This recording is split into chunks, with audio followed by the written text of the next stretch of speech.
அகிலம் நியூஸ் நேயர்களுக்கு வணக்கம். இன்று இரவு நேர பிரதான செய்திகள். முதலில் தலைப்புச் செய்திகள். புதியவர்களுக்கு பதவி. அனுர அரசாங்கத்தின் அமைச்சரவையில் மாற்றம்.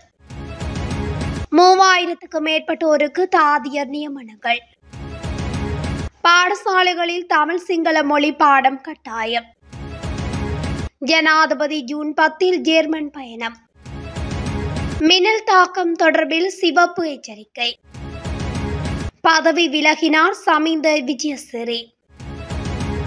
அம்பிட்டிய தேரருக்கு பிணை வெளியில் வந்து புலம்பல். முஸ்லிம் பாடசாலைகளின் விடுமுறை தொடர்பில் வெளியான அறிவிப்பு. யாழில் ஆலய நிர்வாக சபையினருக்கு எதிராக வெடித்த போராட்டம். 4 மில்லியன் பணத்துடன் டிஎம்டி பிரதி ஆணையாளர் உட்பட 3 கைது. தொடர்பட விரிவான செய்திகள். எதிர்வரும் நாட்களில் அமைச்சரவையில் மாற்றம் செய்யப்பட உள்ளதாக அரசாங்கம் தெரிவித்துள்ளது. ஆளும் கட்சியின் பிரதம அமைப்பாளரும் போக்குவரத்து அமைச்சருமான பிமல் ரட்நாயக்க இந்த விடயத்தை தெரிவித்துள்ளார். தாம் உள்ளிட்ட அமைச்சர்களின் பொறுப்புகளை மாற்றியமைக்குமாறு கோரிக்கை விடுப்பதாக தெரிவித்துள்ளார். சில வேளைகளில் புதியவர்கள் அமைச்சர்களாக நியமிக்கப்படலாம் என அவர் தெரிவித்துள்ளார். அரசு தொலைக்காட்சி ஒன்றுக்கு அளித்த நேர்காணலில் அவர் இந்த விடயத்தை தெரிவித்துள்ளார். இலங்கையின் தாதியர் சேவையில் புதிதாக சேர்க்கப்பட்ட 3147 பேருக்கு நியமன கடிதங்கள் அதிகாரப்பூர்வமாக வழங்கப்படும் என்று சுகாதார மற்றும் ஊடக அமைச்சு அறிவித்துள்ளது. அலரி மாளிகையில் வைத்து நாளை குறித்த நியமன கடிதங்கள் வழங்கி வைக்கப்படும் என தெரிவிக்கப்பட்டுள்ளது. இதன்போது தாதியர் சேவைக்காக ஆட்சேர்ப்பு செய்யப்பட்டுள்ள 3147 தாதியர்களுக்கான நியமன கடிதங்கள் நாளைய தினம் வழங்கப்பட உள்ளன. அத்துடன் தாதியர் சேவையில் 79 விசேட தர உத்தியோகத்தர்களுக்கு பதவி உயர்வு வழங்கப்பட உள்ளதாகவும் குறிப்பிடப்பட்டுள்ளது. ஒரே நேரத்தில் அதிக எண்ணிக்கையிலான தாதியர்களுக்கு நியமன கடிதங்கள் வழங்கப்படும் முதல் சந்தர்ப்பம் இதுவாகும் என சுகாதார அமைச்சு சுட்டிக்காட்டியுள்ளது. இந்த நிகழ்ச்சி பிரதமர் ஹரணி அமரசூரிய தலைமையில் சுகாதார மற்றும் ஊடகத்துறை அமைச்சர் நலிந்த ஜெயதிசவின் பங்கேற்புடன் நடைபெறவுள்ளமை குறிப்பிடத்தக்கது. அனைத்து பாடசாலைகளிலும் தமிழ் சிங்கள மொழி பாடம் கட்டாயமாக்கப்பட உள்ளதாக பிரதமர் ஹரணி அமரசூரிய தெரிவித்துள்ளார். 6ஆம் வகுப்பு முதல் 9ஆம் வகுப்பு வரையிலான சிங்கள மாணவர்கள் தமிழை 2வது மொழியாகவும் தமிழ் மாணவர்கள் சிங்களத்தை 2வது மொழியாகவும் கற்க வேண்டியது கட்டாயமாக்கப்பட உள்ளதாக பிரதமர் ஹரணி அமரசூரிய தெரிவித்துள்ளார். பாராளுமன்ற உறுப்பினர் SM மரிக்கார் இன்றைய தினம் நாடாளுமன்றத்தில் எழுப்பிய கேள்விக்கு பதிலளிக்கும் போதே பிரதமர் இவ்வாறு குறிப்பிட்டுள்ளார். அதன்படி 6ஆம் வகுப்பு முதல் 9ஆம் வகுப்பு வரையிலான தமிழ் மாணவர்கள் சிங்கள மொழியை 2ஆம் மொழியாக கற்க வேண்டும். அதேவேளை 6ஆம் வகுப்பு முதல் 9ஆம் வகுப்பு வரையிலான சிங்கள மாணவர்கள் தமிழ் மொழியினை 2ஆம் மொழியாக கற்க வேண்டும் என்றும் பிரதமர் ஹரணி அமரசூரிய தெரிவித்துள்ளார். மேலும் ஆசிரியர்களுக்கு குறித்த மொழிகளை கற்பிக்க பயிற்சி அளிக்கப்படும் வரை இந்த திட்டம் ஒரு முன்னோடி திட்டமாக மேற்கொள்ளப்படும் என்று பிரதமர் குறிப்பிட்டுள்ளார். ஜனாதிபதி அனுரகுமார திசாநாயக்க எதிர்வரும் ஜூன் 10 ஜேர்மனுக்கு விஜயம் மேற்கொள்ள உள்ளதாக வெளிநாட்டு அலுவலர்கள் வெளிநாட்டு வேலைவாய்ப்பு மற்றும் சுற்றுலாத்துறை அமைச்சர் விஜிதஹேர தெரிவித்துள்ளார். இன்று நடைபெற்ற நிகழ்வொன்றில் கலந்து கொண்டு உரையாற்றும் போது அமைச்சர் இதனை தெரிவித்துள்ளார். ஜனாதிபதி இந்த சுற்றுப்பயணத்தின் போது ஜேர்மன் ஜனாதிபதியை சந்தித்து கலந்துரையாட உள்ளதாக அமைச்சர் மேலும் குறிப்பிட்டுள்ளார். கடுமையான மின்னல் தாக்கம் தொடர்பில் 4 மாவட்டங்களுக்கு வளிமண்டலவியல் திணைக்களம் சிவப்பு எச்சரிக்கை விடுத்துள்ளது. அதன்படி ஊவா மாகாணம், மட்டக்களப்பு மற்றும் அம்பாறை மாவட்டங்களில் இன்று கடுமையான மின்னல் தாக்கம் ஏற்படுவதற்கான வாய்ப்புள்ளதாக சுட்டிக்காட்டப்பட்டுள்ளது.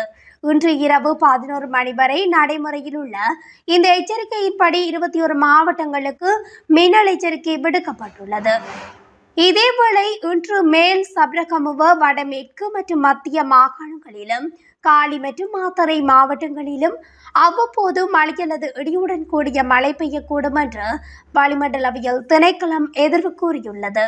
இந்த காலகட்டத்தில் மின்னல் தாக்கத்தால் ஏற்படும் சேதங்களை குறைக்க பொதுமக்கள் போதுமான முன்னெச்சரிக்கை நடவடிக்கைகளை எடுத்துக்கொள்ளுமாறு கேட்டுக்கொள்ளப்படுகிறார்கள். ஐக்கிய மக்கள் சக்தியின் பதுளை மாவட்ட நாடாளுமன்ற உறுப்பினர் சமிந்த விஜயசிறி பண்டாரவளை தொகுதி அமைப்பாளர் பதவியிலிருந்து விலக முடிவு செய்துள்ளார். இது தொடர்பான கடிதம் இன்று காலை நாடாளுமன்றத்தில் உள்ள எதிர்க்கட்சித் தலைவர் அலுவலகத்தில் கட்சித் தலைவரும் எதிர்க்கட்சித் தலைவருமான சத்ய பிரேமதாசவிடம் கையளிக்கப்பட்டுள்ளது. இன்று காலை கைது செய்யப்பட்ட மட்டக்களப்பு ஸ்ரீ மங்களராமய விகாரையின் விகாராதிபதி அம்பட்டிய சுமணரத்ன தேரர் பிணையில் செல்ல அனுமதிக்கப்பட்டுள்ளார். கைது செய்யப்பட்ட தேரர் நீதிமன்றத்தில் முன்னிலைப்படுத்தப்பட்ட போது அவரை பிணையில் செல்ல அனுமதித்து நீதிமன்றம் உத்தரவு பிறப்பித்திருந்தது. இந்த நிலையில் நீதிமன்றத்துக்கு வெளியில் வந்த அம்பட்டிய தேரர் அப்பாவி சிறுவர்கள் இருவருக்காக நான் நீதி கோரியமையினால் என்னை இன்று காலை போலீசார் கைது செய்ததாகவும் தண்ணீர் கூட கொடுக்காமல் இதுவரை வைத்திருந்து நீதிமன்றத்தில் முன்னிலைப்படுத்தியதாகவும் நீதிமன்றம் தனக்கு பிணை வழங்கியதாகவும் குறிப்பிட்டுள்ளார். இன்றைய தினம் மட்டக்களப்பு ஸ்ரீ மங்களராமி விகாரையின் விகாராதிபதி அம்பாரியில் வைத்து கைது செய்யப்பட்டிருந்ததும் குறிப்பிடத்தக்கது. நாட்டில் உள்ள அனைத்து முஸ்லிம் பாடசாலைகளும் எதிர்வரும் 26ஆம் தேதி மற்றும் 27ஆம் தேதிகளில் வழமை போல் நடைபெறும் என அறிவிக்கப்பட்டுள்ளது. இந்த விடயம் தொடர்பில் கல்வி, உயர்கல்வி மற்றும் தொழிற்கல்வி அமைச்சின் முஸ்லிம் பள்ளிகள் பிரிவின் பணிப்பாளர் மேஜர் டி நசுமுதீனுக்கு தெரிவிக்கப்பட்டுள்ளது. அரசு முஸ்லிம் பாடசாலைகளின் முதலாம் தவணை முடிவடைந்ததால் எதிர்வரும் 26 மற்றும் 27ஆம் தேதிகளில் விடுமுறை வழங்க தீர்மானிக்கப்பட்டது. இந்நிலையில் ஜூன் 6, 2025, ஜூன் 9, 2025 ஆகிய தேதிகளில் முஸ்லிம் பாடசாலைகளுக்கு விடுமுறை வழங்க முடிவு செய்துள்ளதாக கல்வி அமைச்சு தெரிவித்துள்ளது. இது தொடர்பான அதிகாரப்பூர்வ அறிவிப்பு விரைவில் வெளியிடப்படும் என்று கல்வி அமைச்சு மேலும் தெரிவித்துள்ளது. புங்குடுதீவு கண்ணகியம்மன் ஆலய நிர்வாக சபையினருக்கு எதிராக பொதுமக்களால் கவனஈர்ப்பு போராட்டம் முன்னெடுக்கப்பட்டுள்ளது. குறித்த போராட்டமானது இன்றைய தினம் பிரதேச செயலகத்துக்கு முன்பாக நடைபெற்றுள்ளது. இதன்போது போராட்டத்தில் ஈடுபட்ட பொதுமக்கள் தற்போதைய நிர்வாகம் உடன் கலைக்கப்பட்டு புதிய நிர்வாகம் அமைக்கப்பட வேண்டும் என்றும், கோவில் ஆன்மீக தலமா, வியாபார நிலையமா, கோவில் களவு போனால் முறைப்பாடு செய்வது யாரிடம், காவல்துறை முறைப்பாடை தலைவர் மீளப்பெற முற்பட்டது ஏன், தடயங்கள் திட்டமிட்டு அளிக்கப்பட்டுள்ளது, அம்மனுக்கு சேர்ந்த கோடிக்கணக்கான ரூபாய்களை விழுங்கியது யார் உள்ளிட்ட பல வாசகங்கள் எழுதப்பட்ட பதாகைகள் ஏந்தி இருந்தனர். பின்னர் போராட்டத்தில் ஈடுபட்ட பொதுமக்களால் பிரதேச செயலாளரிடம் மனு ஒன்றும் கையளிக்கப்பட்டது. இதன்போது கருத்து தெரிவித்த பிரதேச செயலாளர் எதிர்வரும் 29ஆம் தேதி ஆலய நிர்வாக சபையினர் மற்றும் இன்று போராட்டத்தை முன்னெடுத்த மக்களையும் அழைத்து இது தொடர்பில் கலந்துரையாடுவதாக தெரிவித்துள்ளார். லஞ்சம் பெற்ற டிஎம்டி பிரதி ஆணையாளர் உட்பட 3 கைது செய்யப்பட்டுள்ளனர். அதன்படி மோட்டார் வாகன போக்குவரத்து திணைக்களத்தின் பிரதி ஆணையாளர் ஒருவரும் மற்றும் 2 அதிகாரிகளும் லஞ்ச ஒழிப்பு ஆணைக்குழு அதிகாரிகளினால் கைது செய்யப்பட்டுள்ளனர். லஞ்சமாக பெற்றதாக நம்பப்படும் 4 மில்லியன் ரூபாய் பணத்தை வைத்திருந்தமை தொடர்பில் அவர்கள் கைது செய்யப்பட்டுள்ளதாக போலீசார் இதன்போது குறிப்பிட்டுள்ளனர். இத்துடன் அகிலம் நியூஸின் இன்றைய பிரதான செய்திகள் நிறைவடைகின்றன. தொடர்ச்சியாக செய்திகளை அறிந்து கொள்ள அகிலம் நியூஸ் ஊடகத்துடன் இணைந்திருங்கள். நன்றி, வணக்கம். அகிலம், மாற்றத்திற்கான மக்கள் குரல். இந்த வீடியோ பிடிச்சிருந்தா லைக் பண்ணுங்க, கமெண்ட் பண்ணுங்க, ஷேர் பண்ணுங்க. மறக்காம கீழே இருக்க பெல் ஐகானை கிளிக் பண்ணுங்க.